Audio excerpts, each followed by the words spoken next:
You got it. This happened in England. So the RAF had some of their tankers vandalized last Wednesday. So a group sympathetic to the Palestine Action members took spray paint and crowbars to some A330s. We have a video. Ugh. Yes. They got onto the base, electric bikes, which is good for the environment, as Tim Davies would say.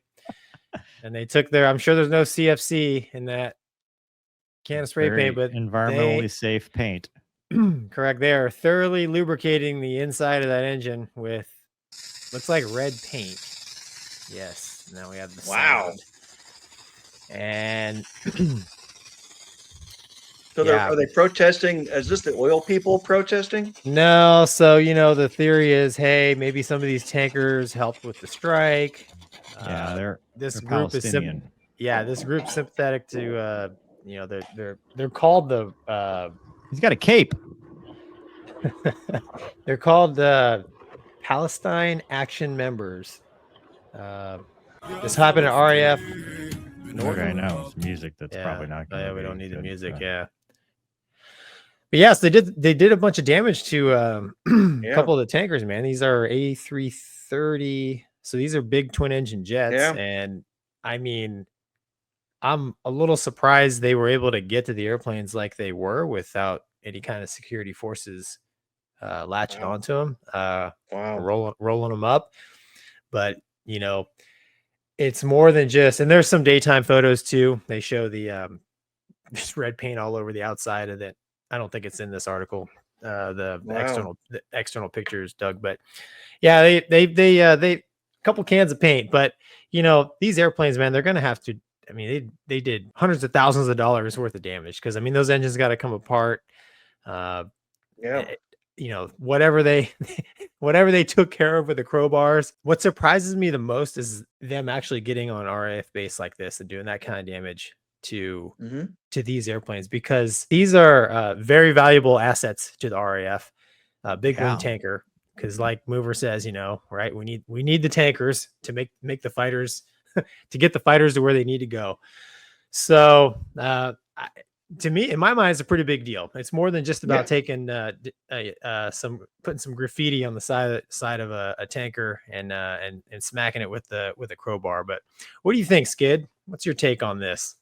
Well, if you've been watching, what's going on in England with certain groups, and they're hey, it looks. I mean, obviously, anyone can become, you call it, radicalized, right? And obviously, the Brits failed to stop. The air police forgot or didn't do it, so they're gonna have to look at all their system and safety and go back and stop the next attack, right?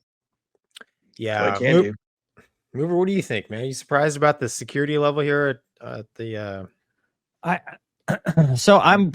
Yeah, there. Yeah, look at that. Wow, that's a lot of paint. Yep.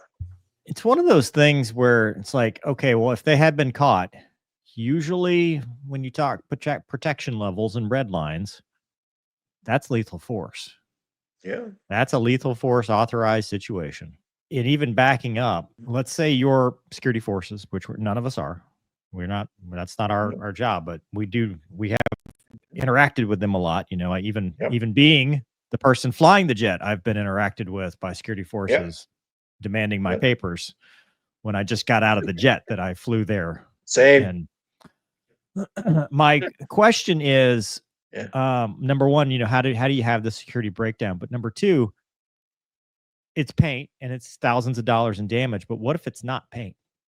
You have just exposed a security vulnerability to sabotage, to sabotage flight systems, engines, stuff like that for when the next time it flies, or bombs, IEDs, personnel, maintainer could have come out the next day and an IED taken him out, Like, I think, it's a story because of what they did and the message they sent, but I think it's a bigger story in that it's a severe security breakdown to have these unprotected in a situation where that nefarious actors are out there. Like, people are out there doing this sort of thing. Like, I would wonder where the breakdown is, but as far as, you know, the Palestinian side of things, I mean, dude, the internet's free. Like, I don't know where you thought that has any correlation at all. Like, what did you think?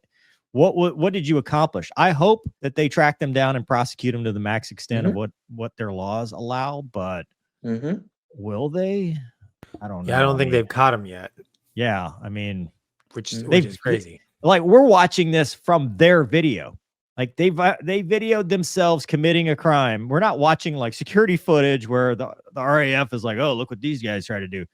Wow. This is the perpetrators. I would be devoting serious assets to tracking them down, capturing them, and whatever, because military law is different than civilian law, civilian criminal law. I mean, when you commit a crime on a military base, it's different. Like, I would be, if they have terrorism acts and, you know, those kind of things, that's what I would be charging them to the max extent possible to show that we are serious about this, and then secure the loopholes that allowed them to do it. Well, also given I mean, this happened Wednesday, right? So, I mean, just given the increase in tensions between, you know, Israel, Iran, like the whole tensions in the Middle East. I mean, you know, that security measures globally, you know, with the U.S. and allies had probably been risen, or had probably been raised at least a little bit. Yet this still was able to happen. That's why I just. It's hard for me to imagine. Like, let's take my electric bike. I got my GoPro, got my crowbar. I've got a box of paint. We're ready.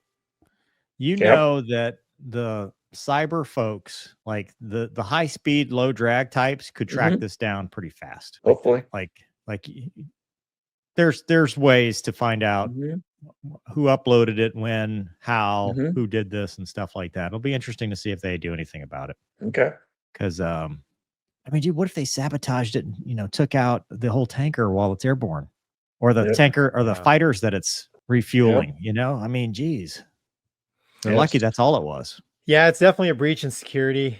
I mean, gosh, it's been 10 years ago, but there's you can watch it on YouTube, where some drug dealers got onto NES Lemoore. And they, you know, there was breakdowns there too. How they got onto the flight line. They died by crashing into the stab of a park supermarket. Yeah, I remember that. Out on the flight line. So, you know, it's not like in the States we got it all suitcase, because that incident, they blew through the gate. And, you know, the gate there at NES Lemoore, they've got the button, you know, that puts up the barriers. And you know, there's the security there had a heads up from CHP, California Highway Patrol, were chasing, I think they were some drug dealers, but they got on to the ramp and crashed into a jet. But, you know, there's definitely security out there. I mean, even when I was active duty guy during, you know, relatively, I'd say, you know, more normal times, we had security out there. Like Mover said, on Air Force bases, it's, you know, you can fly in, land, and when you get out, if you don't have orders, we're not going to let you back to your jet. That happened in a Navy base. What? At Carswell. Yeah. Dude, I was in a Viper, and he's like, "Can I see your flight orders?" I'm like, A Navy guy asked you that? A Navy, whatever, shore patrol or whatever they call the people with the guns. You know what, dude? He was probably like, "This is an Air Force guy. We're gonna mess with him," because I have never, ever. It was at Carswell, dude. I was in a Viper. I got carded at Tyndall in a hog.